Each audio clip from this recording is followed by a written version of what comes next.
श्री रामकृष्ण लीला प्रसंग स्वामी शारदानंद जी द्वारा लिखित पाठ संख्या 2 पूर्व वृत्तांत तथा बाल्य जीवन अवतरणिका। धर्म ही भारत का सर्वस्व है। भारत तथा अन्यान्य देशों में प्रचलित आध्यात्मिक भाव तथा विश्वासों की तुलनात्मक विवेचना करने पर उनमें विशेष रूप से विद्यमान भिन्नता दृष्टिगोचर होती है। देखा जाता है कि ईश्वर, आत्मा, परलोक इत्यादि इंद्रियातीत वस्तुओं को ध्रुव सत्य मानकर उन्हें प्रत्यक्ष गोचरीभूत करने के निमित्त भारत ने अति प्राचीन काल से अपना सर्वस्व नियोजित किया है एवं उस साक्षात्कार व उपलब्धि को ही उसने अपने व्यक्तिगत तथा जागतिक वैशिष्ट्य की चरम सीमा माना है। उसका समग्र प्रयास एक अपूर्व आध्यात्मिकता से चिर रंजित है। भारत में महापुरुषों का सर्वदा आविर्भाव ही इसका कारण है। इंद्रियातीत विषयों के प्रति इस प्रकार का तीव्र अनुराग उसे कहाँ से प्राप्त हुआ? जब हम इसके मूल कारण के अन्वेषण में प्रवृत्त होते हैं तब पता चलता है कि दिव्य गुण तथा प्रत्यक्षानुभूति संपन्न पुरुषों का निरंतर भारत में जन्म लेना ही इसका एकमात्र कारण है। उनके अलौकिक दर्शन तथा उनकी असाधारण शक्ति का सर्वदा साक्षात्कार एवं विवेचना के फलस्वरूप ही उसमें उन विषयों के प्रति दृढ़ विश्वास तथा अनुराग का उदय हुआ। इस प्रकार अत्यंत प्राचीन काल से आध्यात्मिकता की सुदृढ़ शिला पर अवलंबित होकर प्रत्यक्ष धर्म लाभ रूप लक्ष्य की ओर अपनी दृष्टि को निबद्ध रखते हुए भारत के राष्ट्रीय जीवन ने एक अदृष्टपूर्व अभिनव समाज का निर्माण एवं सामाजिक प्रथाओं का सृजन किया था। राष्ट्र एवं समाज का प्रत्येक व्यक्ति अपने स्वभावगत गुणों को अवलंबन कर दैनिक कर्मों का अनुष्ठान करते हुए क्रमशः उन्नत होकर अंत में धर्म लाभ एवं ईश्वर साक्षात्कार कर सके, इसकी ओर पूर्ण ध्यान रखकर ही भारतीय समाज ने नियम एवं प्रथाओं को निबद्ध किया था। बहुत दिनों तक वंश परंपरानुगत ये नियम प्रचलित रहने के कारण भारत में धर्म भाव अभी तक इतना सजीव है एवं तपस्या, संयम तथा तीव्र व्याकुलता का उदय होने पर प्रत्येक व्यक्ति जगत कारण ईश्वर का साक्षात्कार कर सकता है तथा उनके साथ नित्य युक्त हो सकता है। इस बात पर आज भी भारत में सभी का दृढ़ विश्वास है। ईश्वर साक्षात्कार पर भारतीय धर्म अवलंबित है, इस बात का प्रमाण भगवत दर्शन पर ही भारतीय धर्म अवलंबित है, यह बात सहज ही में अनुमान की जा सकती है। वैदिक युग से धर्म संस्थापक आचार्यों को जिन पर्यायों से हमने निर्देश किया है उन शब्दों के अर्थों पर दृष्टि डालने से यह बात स्पष्ट हो जाती है। जैसे ऋषि, आप्त, अधिकारी या प्रकृतिलीन पुरुष आदि अतीन्द्रिय पदार्थ का साक्षात्कार कर असाधारण शक्ति का परिचय प्रदान करने के फलस्वरूप ही उन नामों से आचार्यों का निर्देश किया गया है, यह बात निस्संदिग्ध है। वैदिक युग के ऋषियों से लेकर पौराणिक युग में अवतार नाम से प्रसिद्ध सभी पुरुषों के लिए यह बात समान रूप से कही जा सकती है। भारत में अवतार संबंधी विश्वास उत्पन्न होने का कारण एवं क्रम।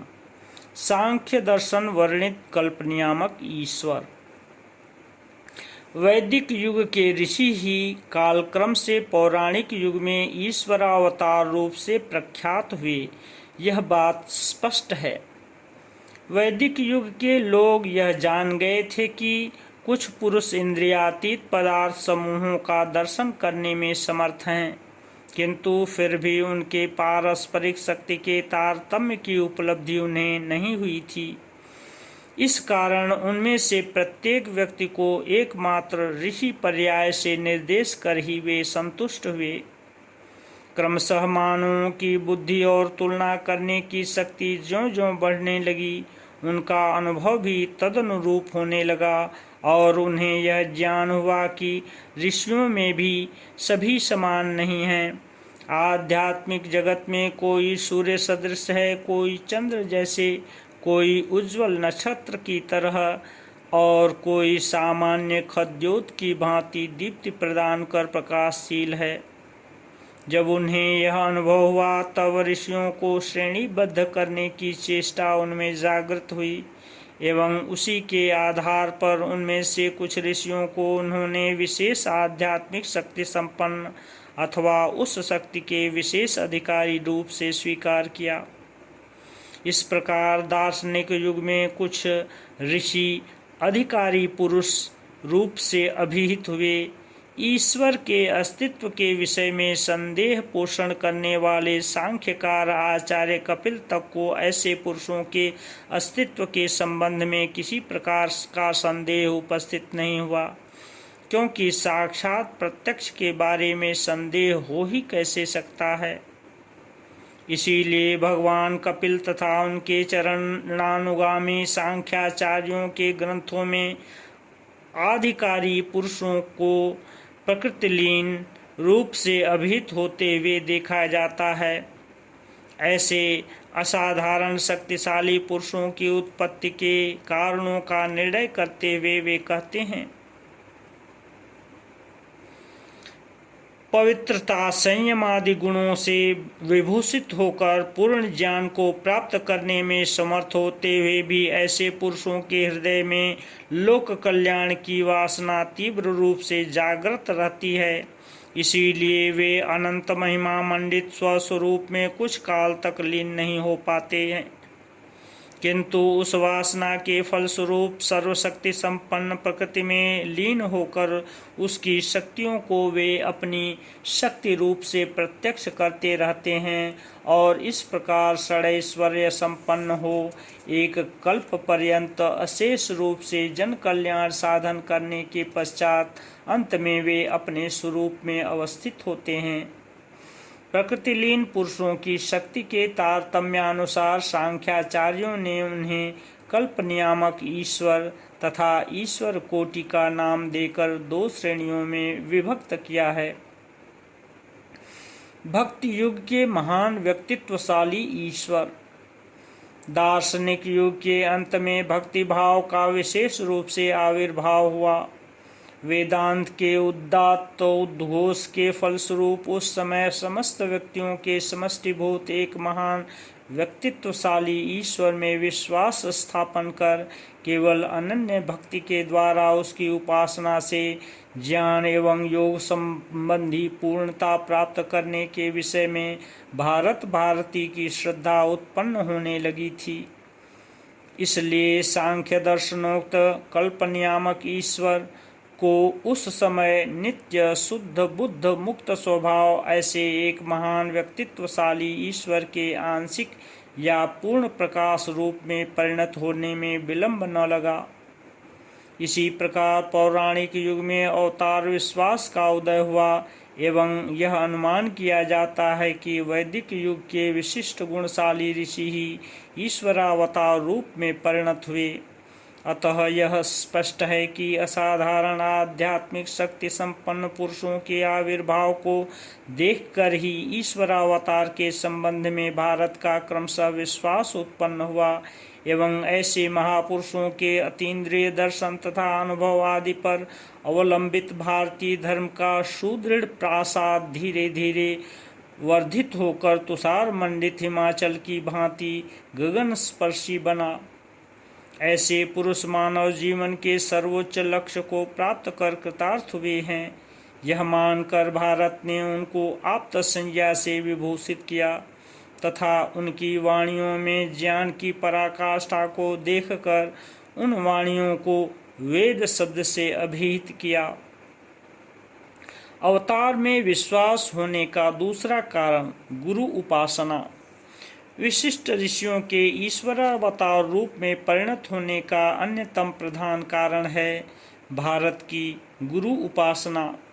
वेदोपनिषद युग से ही भारतीय अत्यंत श्रद्धा के साथ ज्ञान प्रदाता आचार्य गुरु की उपासना में तत्पर थी। उसी के फलस्वरूप उसमें यह बोध जागृत हुआ कि अतीन्द्रिय ईश्वरीय शक्ति का आविर्भाव हुए बिना कोई गुरु नहीं बन सकता। साधारण मानव जीवन की स्वार्थपरता तथा वास्तविक गुरुवर्य का अहेतुक करुणापूर्ण और लोकहितार्थ आचरण, इन दोनों की तुलनात्मक आलोचना कर लोग सर्वप्रथम उन्हें एक उच्च श्रेणी के मानव मानकर उनकी पूजा करने लगे। बाद में आस्तिकता, श्रद्धा एवं भक्ति का अधिकाधिक विकास होने पर जो वास्तव में गुरु पद के योग्य हैं, उनकी अलौकिक शक्तियों का साक्षात्कार कर उनके बारे में लोगों के हृदय में देवत्व भावना उत्पन्न होने लगी।